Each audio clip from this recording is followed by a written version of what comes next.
Hello, my beautiful creative soul, and welcome back for another video. This one I'm wicked excited about. This is hashtag one deck gone wild.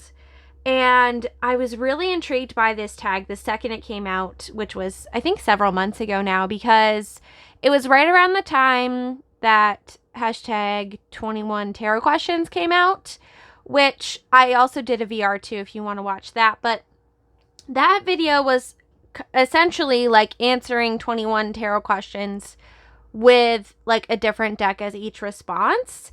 And while those videos are super fun, I love seeing all kinds of different decks and hearing about people's experiences with them. I also love getting down and dirty and nerdy with one deck. Like, I want to know what deck you know, like the back of your hand, what you love about it, how it works. That's why I really love like in-depth reviews or in-depth walkthroughs from people who've actually like used the deck over ones where it's their first unboxing, which is, I guess, neither here nor there. But anyway, all that to say, I was really excited about this tag and I really wanted to do it, but I wasn't sure what deck I wanted to use. This tag, to my understanding, was created by a group of people in some mysterious secret Discord group. And I saw the first video by, I believe her name is Just Reads Cards now, and she picked the deck that I was going to pick, which was Tarot of the Vampyres. So I didn't want to do that one, and I sat with this for a while, and as you can see, I have chosen the Tarot of the Haunted House because me and this deck have just got this like crazy mysterious bond going on, and as the Scorpio sun, I'm like so here for it. And I haven't seen anybody else do this deck. I love seeing what decks people pick. And this one has not made the list yet, so here we go. This tag actually has 37 questions, and the idea is that you pick which questions you'd like to answer. So that's what I've done. I think I have 10, 14. I've picked 22 questions out of the 37. So let's just get into it. All right, let's dive in. Question number 1 is, why did you pick this deck? And I already spoke to this a little bit, but me and this deck just have this mysterious connection that I can't quite put my finger on. And she's been on my altar all year, and I never see people talking about her other than in like fall deck collection videos where they're like, oh, this is my Halloween deck. But to me, this is not, it's not a Halloween deck. Obviously the haunted house theme does fit in with that type of like Halloween Samhain energy, but this deck is so much more than that. And I love decks that build their own world. A lot of decks try to build like, you know, their own world, their own story around the tarot that the tarot lives in, because that is what the tarot is. It is multiple different pieces of a story that make up our lives and the different things that we go through and the different themes that there are and challenges and triumphs and philosophical concepts. Like, there's so much packed into the tarot in that way. And this deck just does that world building like no other. It is around the haunted house, but each character in here is from the haunted house. You see some of them repeated. You can follow the story like it's supposed to be an actual story with like different groups of people. Like, flipping through this deck is like a movie, and each card has its own story with it, has its own character, has its own archetype, and they're all weaved together. And I just adore that so much. And I think Sasha Graham as a whole, as a deck creator, does a fantastic job with this. I have the Darkwood Tarot, and I feel that she does that really well with that as well. But this is just a whole new level, and like I said, it doesn't get enough love, and I really adore it, and I want to share it with people. So that is why I chose the Terror of the Haunted House. Question number 2, what is your favorite set of minors? Like all 3s, all 8s, etc. And to me, this is the 3s, which is funny because it's not a set of numbers that I would usually pick. 3s are usually about having to do with other people and relationships and communication and things like that. And it's just not one of my like areas that I enjoy the most. But I feel like the way these 3s are depicted are just so out of the norm, but speak to the meaning of the cards so well that they actually became some of my favorite cards in the deck. This 3 of Wands is repeated for me a lot, and 3 of Wands is usually about kind of taking a start, embarking on a journey into the unknown after you have planned with the 2 of Wands from the idea that you got in the Ace of Wands. And in this card, in the guidebook, it says she's going down the stairs to investigate a bump in the night. And I don't know, to me, that story, that piece, that explanation is so much more alive than the traditional kind of imagery with the guy staying on the shore looking out at the ships. Like, it's just, it makes it so real and tangible, and I just love it. Three of Swords is probably one of my favorite 3 of Swords of all time, because this image, the lady in this image, reminds me of American Horror Story, the Witch House series, like, season. The mother who's like the head witch, like rivaling with her daughter who's like taking over the coven. At one point, she's in a scenario like this, and I think she gets killed by her lover, the saxophone player, who she was trying to like play, which is a whole thing. But I don't know.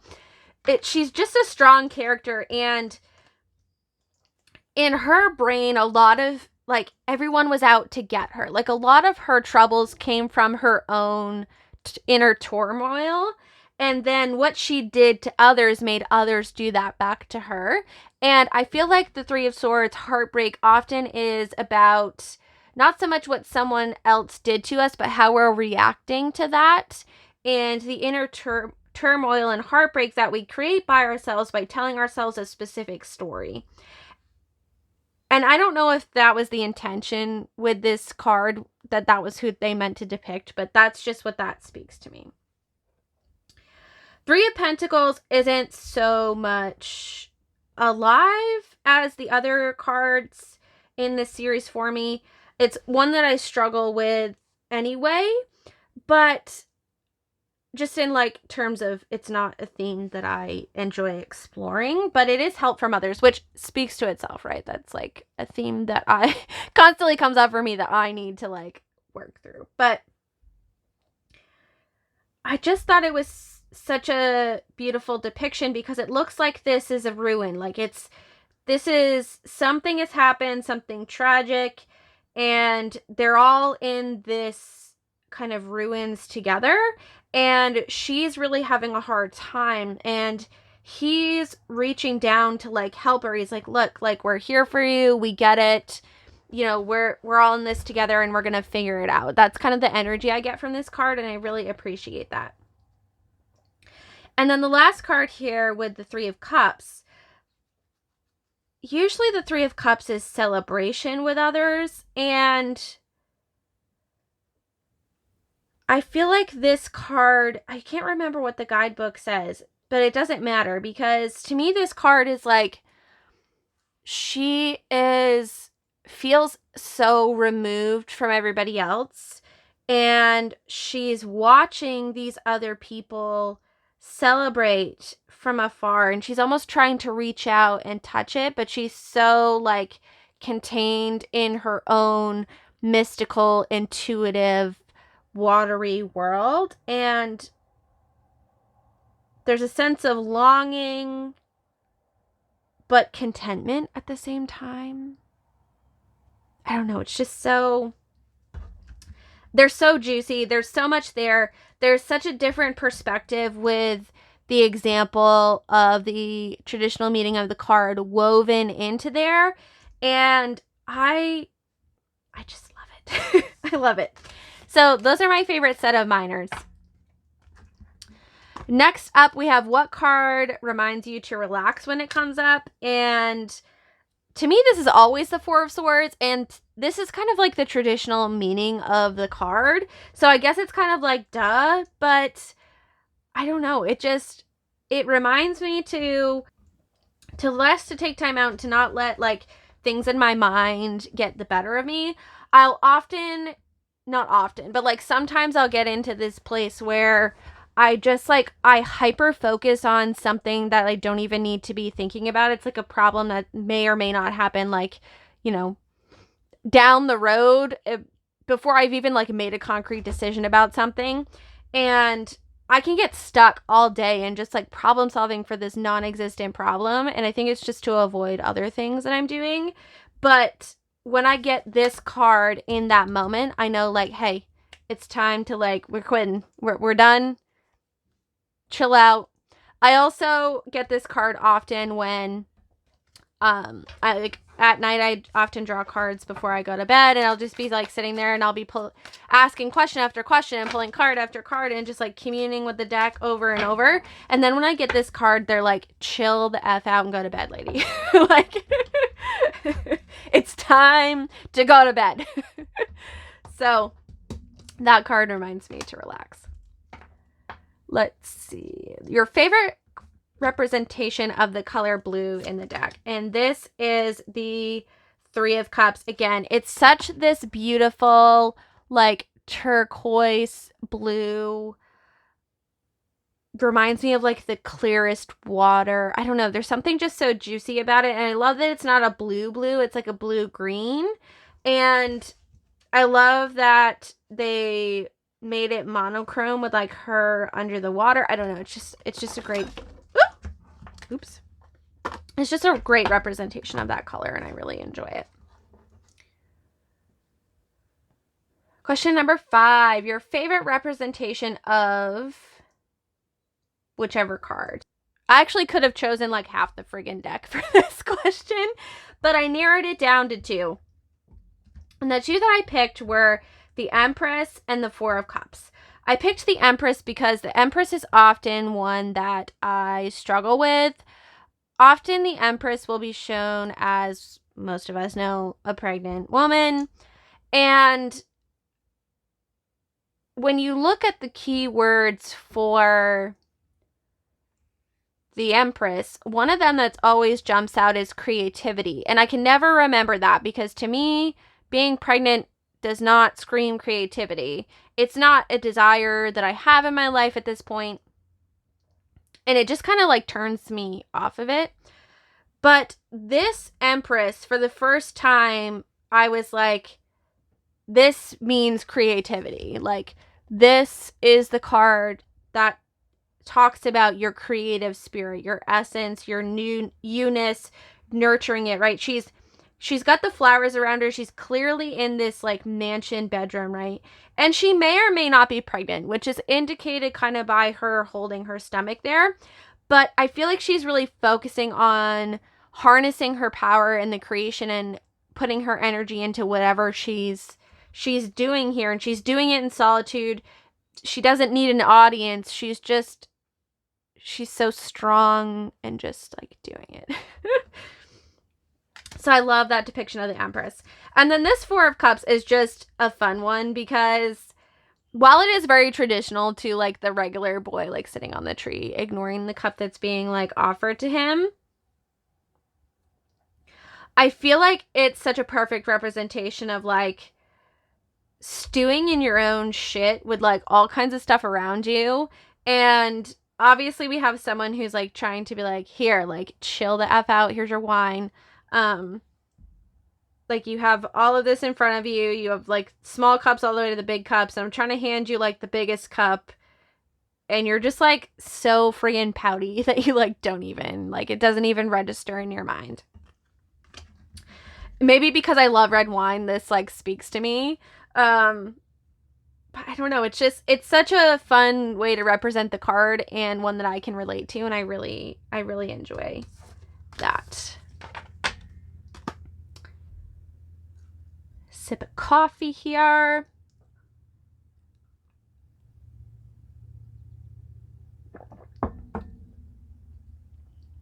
What card makes you feel nostalgic?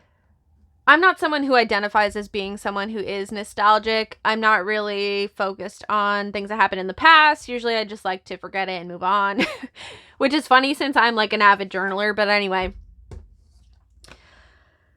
this card reminds me of a story that we read in school that stuck with me. I don't remember much of high school. I'm not gonna lie there.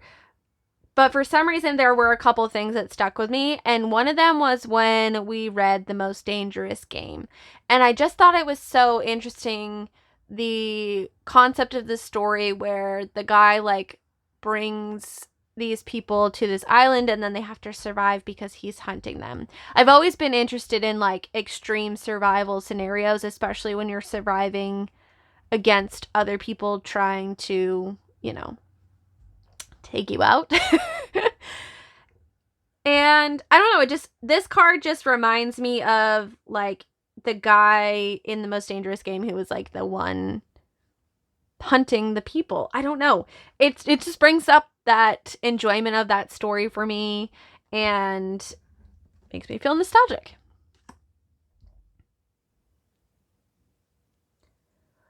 Seven, what card shifts your perspective? This is the World card. This is another card where I'm like, yeah, whatever, the world, completion, we get it. It's this lady in the wreath, and she's naked, and she's got all the things around her. But this card, like, it's the world. Like, she's giving you the keys to the mansion. Like, you have arrived. Here's, like, literally the world. Like, anything you could ever ask for, anything you need is all contained within here. And she's giving you the keys to the castle. Like, this is now yours. Like, it's complete. You fought for it. You went through the journey. We're all here. You're the leader. Like, it's just like, here you go. Here's the keys to the universe. It's such a beautiful representation of the world. I love that so much. Favorite animal represented in the deck. Now, this wasn't something per se as an animal, but I really enjoy all of the wings that are represented in this deck. We have dogs, which I love. We have bats, which I love. There's an owl somewhere, which I really enjoy. But there's also lots of, like, winged beings. There's angels and demons, and there's the owls and the bats. Like, there's just such a heavy focus on wings, and there's something mysterious about wings. There's something divine about wings, and I just really enjoy how they wove all of that into the deck. Like, look at that crow. Like, so good. There was another winged, there's like a winged demon that I wanted to show you, but I have the card pulled out for something else, so we'll point that out when we get there. But yeah, I just like all the winged references in this deck, but it's not like overdone, right? It's like tastefully snuck in there in its different forms, both mystical and like actual animals that exist. Which court card reminds you the most of heartbreak? And again, I'm not someone who really enjoys the concept of heartbreak. It's just not something that's alive for me in this experience. Although I have, of course, experienced heartbreak. But anyway, so with that kind of lightheartedness in mind, this reminds me of heartbreak. Again, not because of the actual card itself. This is the Page of Swords. But because of the depiction of the character within it reminds me of someone. This reminds me of Harlequin, like the Joker and Harlequin, who's just like so over the top, dramatic, like I feel like she's just like that person who like dramatically like throws herself off a rock in front of a big audience and is like, "Oh my god, he broke up with me. This hurts so much." And then like cries, but then she's like opening one eye to see if anybody's like looking, you know? Like it's all an act just to be like an attention getter. I don't know. That's the vibe that I get from Harlequin, and this character in this card reminds me of her. Again, I don't know if that was the intention of the artist or not, but I don't know. It reminds me of Heartbreak for that reason. Which card constantly follows you and appears in this deck? I already talked about this, but it is the Three of Wands. I often do a lot of planning, and a theme that's been alive for me this year is like action, like actually get up and do the dang thing, Leanne. So that appears for me quite often in this deck. Something that you would change about the deck. This is the guidebook. This is not the guidebook. I'm actually making my own guidebook for this because I'm so obsessed with this deck and I want a bigger guidebook. So that's a project that I'm actually documenting and I will share with you once we are closer to completion here. But this is the guidebook that comes with it. It is a Los Carabeo deck. So you get a little white book. Comes in multiple languages. But even for a little book, this is packed with information. So you have like a little introduction to the haunted house. Like it starts off the story for you. And then each card, you get like a little blurb about the character in it, as well as some keywords, but you also have like their title or their character within the story. The seats all have like a different group of people represented within them. So the cups are angels, the pentacles are witches, the wands are vampires, and the swords are demons. And then like the Empress is the lady of the house, the Emperor is the man of the house, Hierophant is the local priest, lovers are the enraptured couple, Chariot's a strange chauffeur, Strength is the raven, Hermit's the groundskeeper. Like it's just so, it's such a fun deck. And there's actually a haunted house tarot spread in here, which is so, I think this is a misprint, which really grinds my gears. Thank God for Google Translate, because the layout of the cards for the haunted house spread is here, but there's no part of this in English that tells you what those are. But I did find out recently that they're right here. The 8-card description is right here in another language. So I Google translated it to like figure out what those card positions were. So I wish they would fix that, but I think it's really cool. But I wish that this guidebook was an actual like book. Like I would love to read an actual like novel about these characters and this deck. I know that's kind of backwards. A lot of the times with like fandom decks, they'll come out with a deck based on like a show or a TV series or a book series. But I think this would be fun to do like in the opposite direction. Like I would love someone to write a book and elaborate on the story that's represented within this deck. So that would be the one thing that I would change. Next question, something that sets the deck apart. This is a storyline and world building. I'm not going to go on that because I already talked at length about that as to why I picked the deck, but that's what I think sets the deck apart, is the actual like world building and storytelling within this deck. If this deck could have one superpower, what would it be? I thought this was such a fun question. I feel like this deck would teleport. Like, you just get this sense of teleportation within the deck. Like, you're moving through a story, but you're jumping scenes, right? You don't see the character moving from one place to the other. It's not always clear as to whether the person in the card is the character within the story that like you're focusing on, or if you as the character is peeking in on what's happening. Especially with the witches, I feel like you're an outstander, like an outlier looking in. Like here we have the Five of Wands with like the kind of like witches coven that looks kind of like secret culty, which is represented in a couple other cards for that as well. But like you don't know, it feels like you're looking in on the card, whereas this Nine of Wands, you're clearly the person like running through the labyrinth here. So, yeah, I don't know. I feel like this deck, if it had a superpower, it would teleport. If this deck had its own collection, what would it collect? I feel like this deck would have one of those, like, storybook style libraries with, like, the whole thing is, like, delicious wood. The whole room is those delicious built-in wood bookshelves with like the ladder that slides back and forth, the fireplace, the leather chairs, the decanter of whiskey next to it, the smell of stale cigar smoke. Like, I feel like that would be their collection, is like the books within that room. Their like library.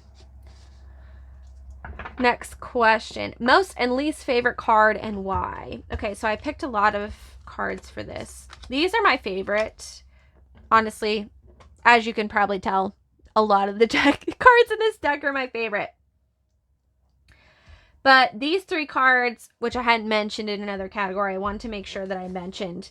This Queen of Wands is so... I love her. She's powerful, she's sexy, she's confident, she's magnetic. Like, she's everything that the Queen of Wands is, and I feel like you don't always get that with decks. I do enjoy the depictions of the Queen of Wands in decks where she's depicted as like the warrior side of the Queen of Wands, but this is like the magnetic sexual power side of the Queen of Wands, and I'm just here for it. I love that. I love that archetype, and I love that depiction in this card. This Two of Wands I also love because the Two of Wands is often about like taking time out to plan, and the planning is usually very like in your brain planning, right? Like you plan with your brain logically, but here you're planning by like communing with the spirits. And I feel like that speaks to someone like me who does read the cards and read tarot. A lot of the times when I'm making a decision or I'm planning to do something or I'm trying to make a decide or just gain insight into what I'm going to do or what's going to happen for the day before it happens, I am communing with my higher self, my spirit guides, God, the universe, whatever, through the cards. And that's such a crucial part of my planning process. And I love that this card speaks to that. And it's not something that I often see in other decks. And then lastly, we have the King of Swords here. And the King of Swords, I don't know. I love that he's playing chess because I feel like that so beautifully represents the mastermind kind of behind the King of Swords. Like, he's very calculated, he's 5 steps ahead of you, but he's like calm about it and cool and collected and confident. Like, he's a silent strong type who's like, you better watch out for him because he's like that person who's like 5 steps ahead of you. And I feel like we often see this in like a real world scenario depicted as like a CEO kind of businessman style.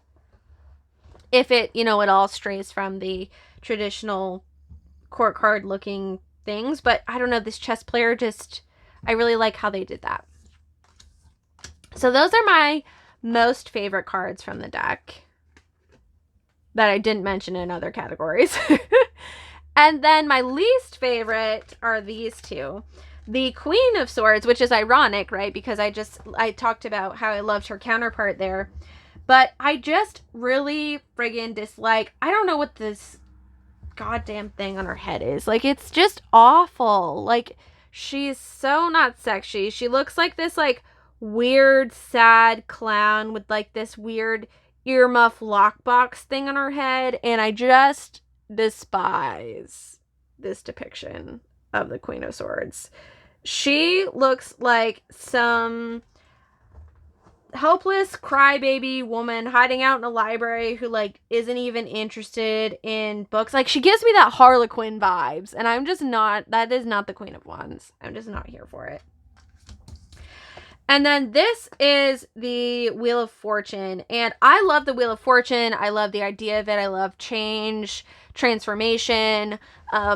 My birth card in tarot is the Death card, which you probably figured out from from all the, like, macabre and, like, taboo things I love about this deck. But I don't know, this Wheel of Fortune just doesn't do it for me. I don't understand it. It looks like a vault of some sort, or a door. Maybe it's supposed to be a gateway. In the guidebook, it says that this is the secret in the basement. The wheels of the universe churn deep beneath the house of Tetramorph, who hold the four corners of the earth. Keep faithful watch. I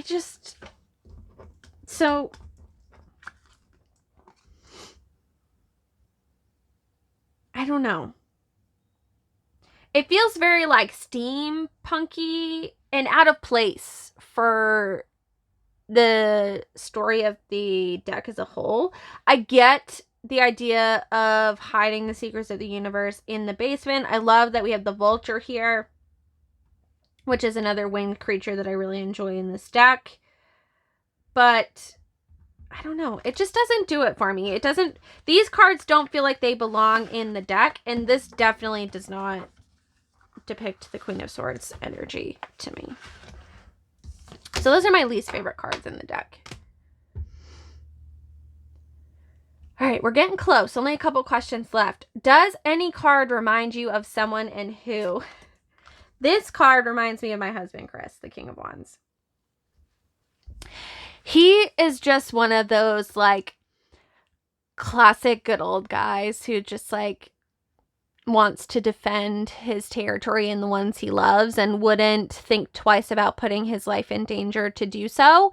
And he pretends to be, like, this really gruff guy who, like, you know, hates the world, but he's really just a soft teddy bear and wants to do good and protect everybody and save the animals. And I don't know. This just reminds me of that, because this is, like, the classic hero in the deck. And he's, like, clearly gone through some stuff to, like, rescue this girl. Like, the house is on fire. He's not thinking about himself. He's just like, this is my duty. This is my mission as a human on this earth, to protect the ones that I love despite the risk to me. And that's my husband. Like, so that is the card that reminds me of someone in the deck. And then, of course, we have the fictional characters that I talked about in the other cards that remind me of someone, but there's that. What card in this deck do you feel gives a unique spin on the quote-unquote regular opinion of the card? So I could talk about lots of cards like this. I've already mentioned them in other categories, like the World and the Empress and things like that. But one of the other cards that I love in this deck that does that is the Lovers. There's so much lust and sexual energy behind this card, but there's also this, like, mysterious, like, sneaky part of the story. Like, I think this is a mirror reflecting her peeking through the door, and it's like, is she just looking in on these random characters? Is this her man that's, like, cheating on her? Is she looking to be the third party and break them up? Like, what is going on? And I don't know, it's just such a fun depiction of the lovers, because you have the lovers in their most like primal state where they're mating with each other, right? But then you have this other third party that's like looking in from the outside, and you're not sure how she fits in. And this actually does remind me of the Three of Cups in the Tarot of Vampyres deck. And that card, it's depicted as a threesome between a guy and two women. And I think it's like that same energy. I don't know. Again, I'm a Scorpio. Here we are. So yeah, I really enjoy that deviation from the regular depiction in the Lovers card. What card in this deck makes you laugh? This is the Hierophant. Because he's the exorcist, and I don't know. There's such a rich history of exorcisms. Exorcisms are still very much alive today, and I do believe that there are times where it is serious and like exorcisms do need to be performed on people. Like, it's not a laughing matter. Like, it's not a hoax. Like, that is a reality for some people. But I don't know, it just makes me laugh. It's so like, you know, you see I don't know.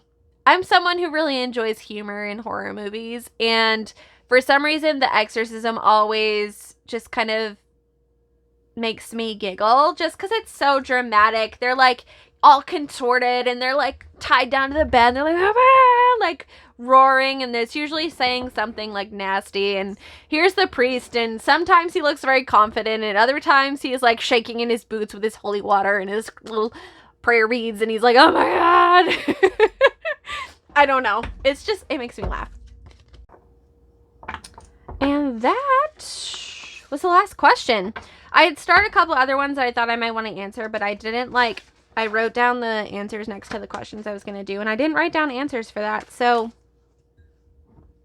I guess this is the this is the end of the video. So that's the Tarot of the Haunted House. That's how I feel about it. My opinions, some about my relationship with it, a good look at the cards. I hope that you enjoyed this and were entertained. If you do a VR response to this video, I would love to see it. Let me know in the comments. Send me a link to it. As you can tell, I really love going deep. I love things that are off the beaten path. I love the taboo. I love this rich story and seeing things from different perspectives. And this deck just checks all the freaking boxes for me. And I'm straight up obsessed with this deck. So that's it for me today, you guys. Thank you so much for spending time with me. And I will see you guys in the next video. Take care.